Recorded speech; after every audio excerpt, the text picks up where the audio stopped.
Les eurodéputés sont-ils achetés par les lobbies? Ne servent-ils à rien? Voici l'absentéisme des eurodéputés au Parlement lors des votes. Leur taux de présence varie de 42% pour les moins motivés d'entre eux à plus de 99%.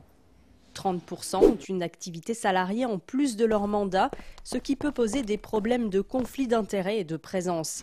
Avocats, entrepreneurs, mais aussi des fonctions plus floues comme consultants ou freelance.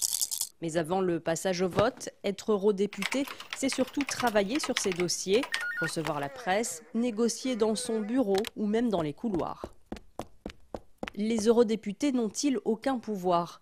La majorité des lois européennes sont adoptées conjointement par le Parlement européen et le Conseil. Et depuis 2009, les députés votent le budget européen. Ils sont élus au suffrage universel direct depuis 1979, c'était il y a tout juste 40 ans. Leur travail a permis par exemple l'adoption de la directive sur la protection des données personnelles, RGPD, ou la fin des frais d'itinérance ou roaming pour les appels téléphoniques.